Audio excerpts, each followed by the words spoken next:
Haenyeo, the sea women of Korea who for centuries made a living free diving into the deep sea to scour the ocean floor to hand collect abalone conches and octopus.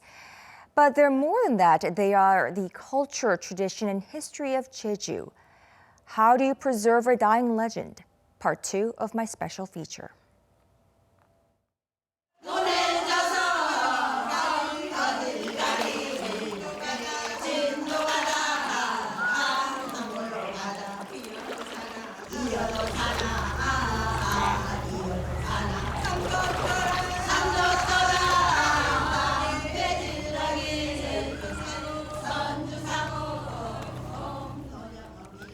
In a cozy one-story house along the coast in one of the seaside villages is the artist behind these photographs of Haenyeo, the sea women of Korea.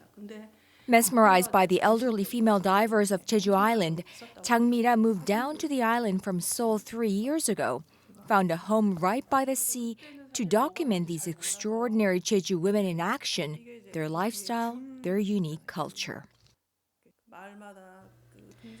A big siren goes off across the fishing villages and hundreds of Haenyeo simultaneously head towards the water together. After about 5 hours of harvesting in the water, another siren goes off. Everyone stops what they are doing and head back to the shore. Even those far away in the deep sea, they all return together. Jang wants to share their stories, their culture, their spirit through her pictures. Most suffer from decompression sickness, so they take a lot of medicine before heading into the water. Even when they are very ill, they march into the ocean because it's group work. If they call in sick, the others will be burdened with more work. The communal spirit that lies at the core of the Haenyeo culture is well highlighted at the Jeju Haenyeo Museum. Decades before the Modern Fisheries Cooperative Act was established in 1962, Jeju Haenyeos regulated themselves, imposing voluntary no-harvest seasons, no diving zones, and monthly limits on the number of diving days. 82-year-old Cho Ok-sun has been a Haenyeo harvesting sea products from underwater for the last 70 years. She raised 9 children and supported her family through this work, as her husband hardly lifted a finger until he died just 10 years into their marriage. The provincial government of Jeju began providing support for these Haenyeos a couple of years ago, purchasing their wetsuits and subsidizing their medical and accident insurances. 그럼 여기에 있는 그 해녀 분들은 다 이거 있어요? 응, 다 있어. 이제 그런 혜택, 병원의 혜택도 있고 고모도 혜택 주고 그렇게 해요. Despite these benefits, the 82-year-old tells me she will be the last Haenyeo in her family. A granny in the neighboring village drowned recently. She breathed in water. It's harsh, it's dangerous. That makes 54 deaths just within the last 5 years.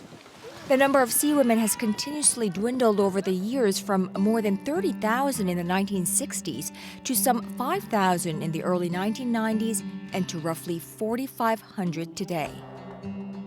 And with few newcomers, the small number of Haenyeos are well advanced in their age. As of 2015, more than half of all sea women in Jeju were 70 or older. At this rate, most of the Haenyeo will be gone in 20 to 30 years. On the northwestern end of the island is the Hansupul Haenyeo School. The residents of this village built the school in 2008 to raise awareness of the Haenyeo culture.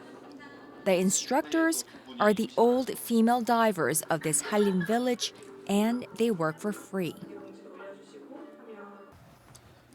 I wanted to try to understand the ocean not as a place of leisure activities, but as a place to make a living. I don't plan to take on the job as a freediver, though. I briefly tried this Haenyeo experience last year. I liked it so much that I took a year off from work to take part in this program. The Haenyeo experience is also gaining widespread popularity among foreigners as well. Haenyeo are the first thing that came up on the internet, and I just thought it was such a cool profession with a really beautiful history. This past weekend, Mark Lippert, the U.S. ambassador to Korea, came to Jeju to try out the profession himself.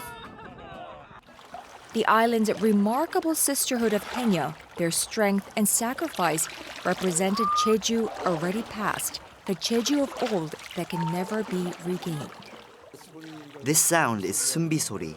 It's a noise Haenyeos make as they rise to the surface after holding their breaths underwater for 1 or 2 minutes.